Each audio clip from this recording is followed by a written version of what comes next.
اعوذ باللہ من الشیطان الرجیم بسم اللہ الرحمن الرحیم سورۃ حامیم السجدہ، اس کا دوسرا نام سورہ فصلت بھی ہے، اور اصل میں جو سورہ سجدہ صرف کہلاتی ہے، جو کہ سورہ احزاب سے متصل قبل تھی، ہم پڑھ چکے ہیں، وہ سورہ اس کا پورا نام ہے الف لام میم السجدہ، یعنی سجدے والی یہ دو صورتیں ہیں کہ جو حروف مقطعات سے شروع ہوتی ہیں، تو حامیم السجدہ یہ شروع ہو رہی ہے حامیم سے، اور وہ ہے الف لام میم السجدہ، لیکن عام طور پر اس کو صرف سورہ سجدہ کہہ دیا جاتا ہے، لیکن اس کے لیے پھر کیونکہ سجدہ ہی کہیں دونوں کو تو پھر تو بات واضح نہیں ہوگی، تو یہ حامیم السجدہ ہے۔ جیسا کہ میں نے عرض کیا کہ اس کا جو مرکزی مضمون آئے گا وہ ہے دعوت، یعنی ایک شخص خود اس نے توحید پہچان لی، عقیدے میں توحید اس نے اپنے اختیار کر لی، اپنے خیالات کو، نظریات کو باطل توہمات سے، مشرکانہ خیالات سے نکال دیا، توحید سے اس کا باطن منور ہو گیا۔ اب اس کا پورا وجود بھی اللہ کے سامنے جھک گیا، اس کی بندگی یا تو ہمتاً اللہ کا بندہ ہے، اور اگر کسی باطل نظام کے تحت رہ رہا ہے اور پوری زندگی اللہ کی بندگی اس کے لیے ممکن ہی نہیں ہے، تو اس نظام کے خلاف جد و جہد کے اندر وہ اپنی توانائیاں کھپا رہا ہے۔ دو ہی شکلیں ہو سکتی ہیں، یا تو یہ کہ نظام حق جو ہے غالب ہے، تب تو بڑی سہولت ہے، آپ آسانی کے ساتھ اس نظام کے تحت رہتے ہوئے آپ کا پورا وجود، آپ کا پورا زندگی کا پورا نقشہ جو ہے انفرادی اور اجتماعی پورا کا پورا اللہ کے دین کے نیچے آ گیا۔ خلافت راشدہ میں کیا شکل تھی؟ یہی تو تھی۔ اب نہیں ہے، باطل غالب ہے، تو اب آپ اللہ کی بندگی کتنی کر سکیں گے؟ 5%، 10%، 15%، اور کتنی کریں گے؟ اس سے آگے تو پورے ملک کے اوپر جو ہے کفر کا غلبہ ہے، کفر کا نظام ہے، یہ ساری چیزیں تو ہے، تو آپ بھی تو اس ملک کا حصہ ہے، اس قوم کے ایک فرد ہیں۔ تو اب اس کا کفارہ کیا ہوگا کہ اس معاشرے کے اندر آدمی رہے انڈر پروٹیسٹ، اس کو ذہناً کبھی ریکنسائل نہ کرے، کبھی تسلیم نہ کرے دل میں، اور زندگی میں سے، اپنی قوتوں میں سے، اپنی صلاحیت میں سے، اپنے اوقات میں سے کم حصہ اپنے لیے اور اپنے اہل و عیال کے لیے رکھے، جو سب سسٹنس لیول کا ہو، اور باقی پورا لگا دے اس نظام کو ختم کرنے کے لیے کہ اس باطل نظام کو جڑ سے اکھیڑ کر پھینکوں اور اللہ کے دین کو قائم کروں۔ یہ کفارہ ہو جائے گا۔ جس شخص نے یہ کام کر لیا، اب اسے کیا کام کرنا ہوگا؟ اب اسے لوگ تلاش کرنے ہوں گے۔ باطل نظام کو اکھاڑ پھینکنا کوئی آسان کام تو نہیں، ایک آدمی تو نہیں کر سکتا، اکیلا چنا تو بھاڑ نہیں پھوڑ سکتا، اس کے لیے جمعیت چاہیے، جماعت چاہیے، پوری ایک قوت چاہیے۔ وہ قوت کیسے آئے گی؟ جس شخص نے یہ شروع کیا تھا اب وہ دوسروں کو بھی دعوت دے۔ تو دعوت اللہ یہ در حقیقت مرکزی مضمون ہے سورہ حامیم السجدہ کا۔ توحید انفرادی سطح پر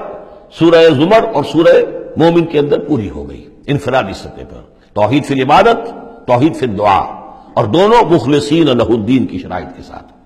اب یہ دعوت کا ہے، لیکن دعوت میں چونکہ دعوت کا ذریعہ، اس کا آرگن کیا ہے، اعلی دعوت کیا ہے؟ قرآن مجید۔ لہذا اس صورت میں آپ دیکھیں گے کہ 6 مقامات پر 6 رکوع ہیں کل، لیکن معلوم ہوتا ہے کہ جیسے میں نے سورہ بنی اسرائیل کا آپ کو بتایا تھا کہ تانا بانا ہے، اس میں 16 جگہ پر قرآن مجید کا ذکر ہے۔ ایک دوسری صورت جو ہے وہ سورہ فرقان ہے، وہ بھی قرآن مجید کا ذکر اس میں بہت کثرت سے ہے۔ ایک یہ تیسری صورت ہے، اس میں قرآن کی عظمت مختلف پہلوؤں سے اللہ تعالیٰ نے بیان کی ہے، اس لیے کہ دعوت اسلامی کا اعلیٰ میڈیم جو ہے وہ یہ قرآن ہے۔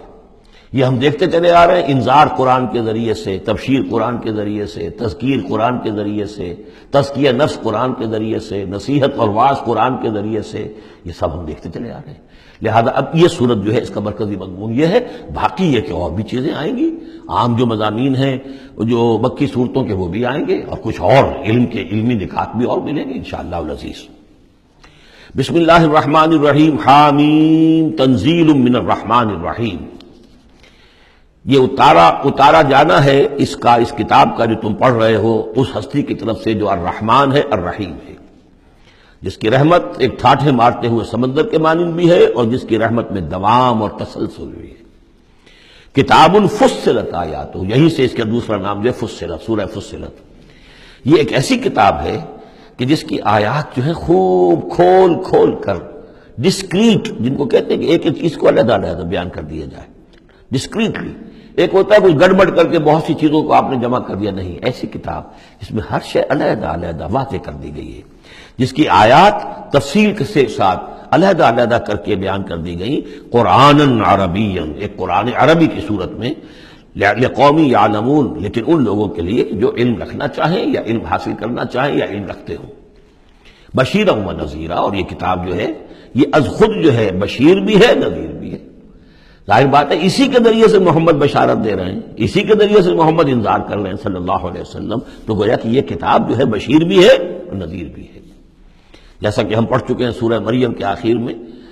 فَإِنَّمَا يَسَّرْنَاهُ بِلِسَانِكَ لِتُبَشِّرَ بِهِ الْمُتَّقِينَ وَتُنذِرَ بِهِ قَوْمًا لُدًّا، ہم نے اس کو آپ کی زبان میں اے نبی آسان کر دیا اس قرآن کو، تاکہ آپ اس کے ذریعے سے متقیوں کو بشارت دیں اور اس کے ذریعے سے خبردار کر دیں جو اس قوم کو جو جھگڑالو ہے۔ فَأَعْرَضَ أَكْثَرُهُمْ فَهُمْ لَا يَسْمَعُونَ، تو ان میں سے اکثریت جو ہے وہ اعراض کر رہی ہے اور سننے کو تیار نہیں، وہ سنتے ہی نہیں۔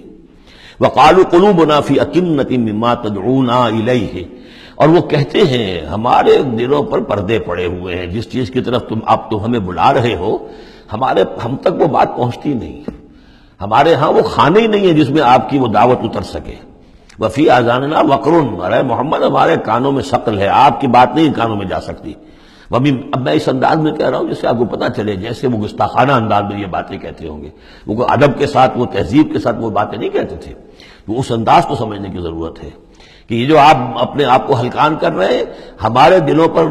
غلاف ہے، پردے پڑے ہوئے، آپ کا یہ ساری محنت لا حاصل ہے، اور آپ ہمیں سنا رہے ہیں لیکن ہم نہیں سن رہے، ہمارے کانوں کے اندر ثقل ہے۔ وَبَيْنَنَا وَبَيْنَكَ حِجَابٌ، اور ہمارے اور آپ کے درمیان تو ایک پردہ حائل ہے۔ فَعَمَلْ إِنَّنَا عَامِلُونَ، یہ گویا کہ ان کی طرف سے چیلنج ہے، تو اے محمد تم بھی اپنا کام کرو، محنت کرو، کوشش کرو، زور لگا لو، تو ہم بھی زور لگا رہے ہیں، ہم تمہاری اس دعوت کو چلنے نہیں دیں گے۔ قُلْ إِنَّمَا أَنَا بَشَرٌ مِثْلُكُمْ، اب دیکھیے ادھر سے کیا ایروگنس ہے، کس طرح کا انداز ہے، اور یہاں حضور کیا فرما رہے ہیں، کہہ دیجئے میں تو بس ایک انسان ہوں تمہاری طرح کا، میں نے کوئی اور دعویٰ نہیں کیا، نہ خدائی کا دعویٰ کیا، نہ فرشتہ ہونے کا دعویٰ کیا۔ ہاں یہ ضرور ہے کہ یوحیٰ الیہ، اب میں کیسے انکار کر دوں، مجھ پر وحی آئی ہے، وحی کی جا رہی ہے مجھ پر، انما الہکم الہ واحد، کہ تمہارا الہ معبود ایک ہی ہے، ایک ہی اللہ۔ ان صورتوں کا چونکہ مرکزی مضمون یہ ہے توحید، لہذا آپ دیکھ رہے ہیں کہ شروع کے اندر اس کو نمایاں کیا جا رہا ہے۔ فاستقیموا الیہ، تو بس اسی کی طرف سیدھے رکھو اپنے رخ کو، واستغفروہ، اور اس سے استغفار کرو، جو خطائیں پہلے ہوئی ہیں، جو غلطیاں ہوئی ہیں، جو غفلت میں زندگی گزری ہے، جو شرک کے اندر اور کفر میں رہے ہو۔ وویل للمشرکین، اور یقیناً بڑی تباہی اور ہلاکت ہوگی مشرکین کے لیے۔